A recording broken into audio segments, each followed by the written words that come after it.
Etika pemerintahan.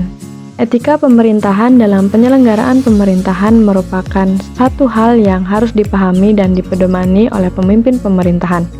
Dalam kehidupan masyarakat yang paling sederhana sekalipun selalu ada serangkaian nilai-nilai etika yang ditempatkan sebagai acuan untuk menemukan baik buruknya tingkah laku seseorang atau sekelompok orang. Etika tampil sebagai kerangka berpikir, berpendirian, dan bertindak. Etika akan berfungsi sebagai sumber nilai dan panduan untuk bereaksi. Muatan etika dengan demikian adalah muatan nilai.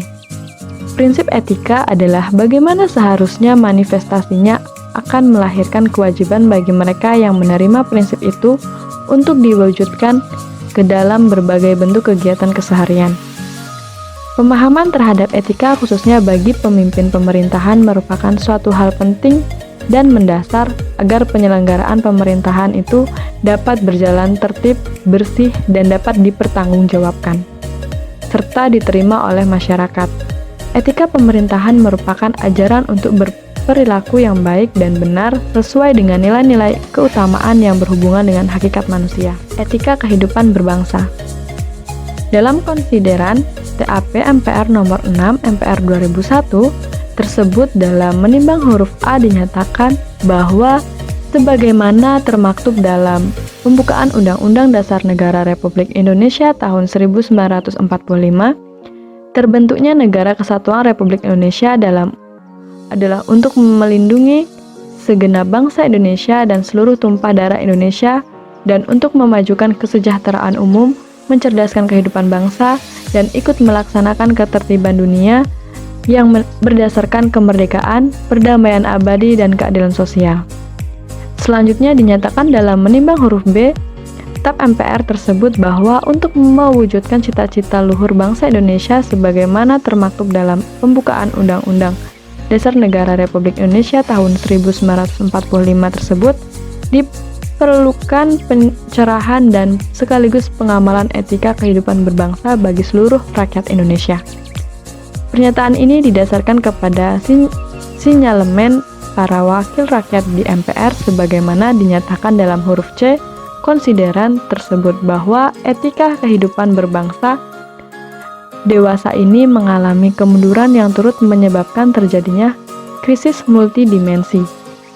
Sehingga sebagaimana dinyatakan dalam huruf D bahwa untuk itu diperlukan adanya rumusan tentang pokok-pokok etika kehidupan berbangsa sebagai acuan bagi pemerintah dan seluruh bangsa Indonesia dalam rangka menyelamatkan dan meningkatkan mutu kehidupan berbangsa itu. Faktor-faktor yang berasal dari dalam negeri yang menjadi penyebab memudarnya pelaksanaan etika kehidupan berbangsa itu sebagaimana terungkap dalam latar belakang TAP MPR nomor 7 MPR 2001. Yang pertama, masih lemahnya penghayatan dan pengamalan agama dan munculnya pemahaman terhadap ajaran agama yang keliru dan sempit, serta tidak harmonisnya pola interaksi antara umat beragama. Yang kedua, sistem sentralisasi pemerintahan di masa lampau yang mengakibatkan terjadinya penumpukan kekuasaan di pusat dan pengabaian terhadap kepentingan daerah dan timbulnya fanatisme kedaerahan. Yang ketiga, tidak berkembangnya pemahaman dan penghargaan atas kebinekaan dan kemajemukan dalam kehidupan berbangsa. Yang keempat, terjadinya ketidakadilan ekonomi dalam lingkup luas dan dalam kurun waktu yang panjang, melewati ambang batas kesabaran masyarakat secara sosial dan berasal dari kebijakan publik dan munculnya perilaku ekonomi yang bertentangan dengan moralitas dan etika. Yang kelima, kurangnya keteladanan dalam sikap dan perilaku sebagai pemimpin dan tokoh bangsa.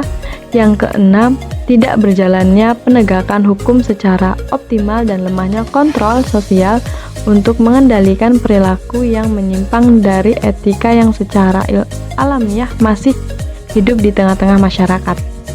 Uraian etika kehidupan berbangsa berdasarkan TAP MPR nomor 6 MPR 2001 adalah sebagai berikut.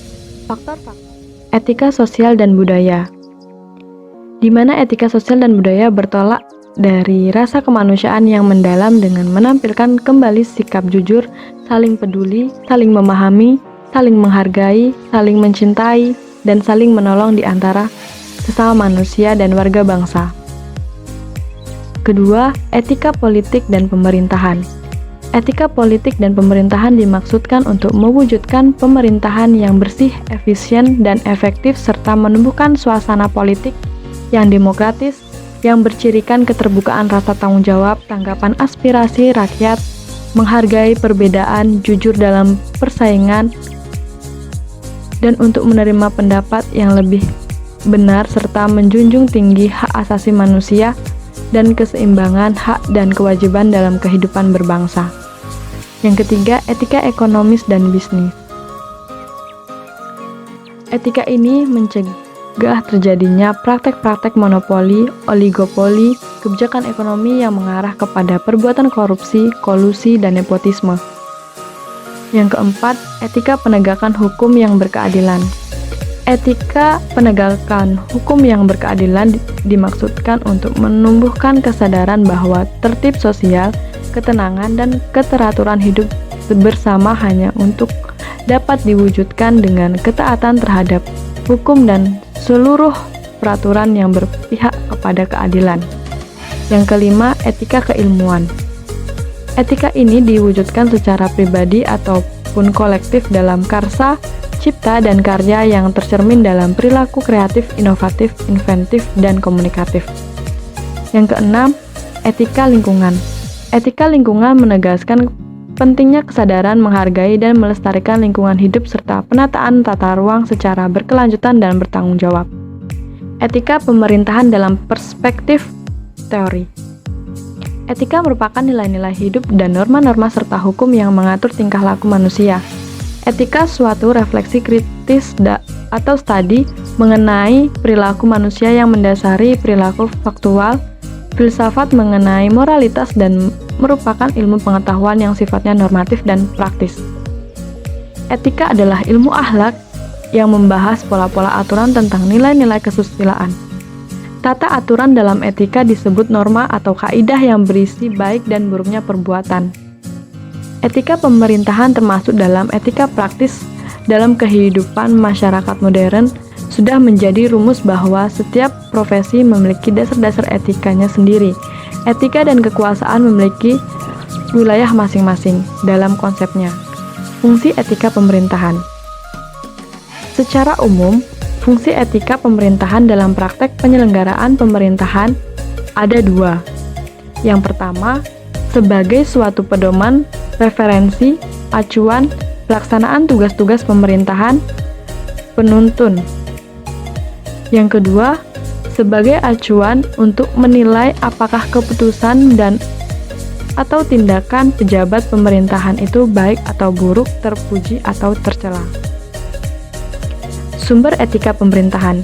Ada yang berpendapat bahwa untuk pemerintahan Indonesia nilai-nilai keutamaan pemerintahan itu dipahami keberadaannya telah tumbuh sejak sebelum Indonesia merdeka, yaitu dimulai sejak zaman perjuangan melawan penjajah Belanda dahulu. Jika dirinci, nilai-nilai dimaksud antara lain bersumber dari 1. Budi Utomo, Sumpah Pemuda Proklamasi 1945. 2. Pancasila dan Undang-Undang Dasar Negara Republik Indonesia tahun 1945. 3. Undang-undang dan peraturan pemerintahan yang mengatur tentang kewenangan, tugas pokok dan fungsi lembaga pemerintah dan organisasi pemerintahan, hak dan kewajiban serta larangan bagi anggota organisasi pemerintah. Yang keempat, nilai-nilai keagamaan, dan yang kelima, nilai-nilai sosial budaya.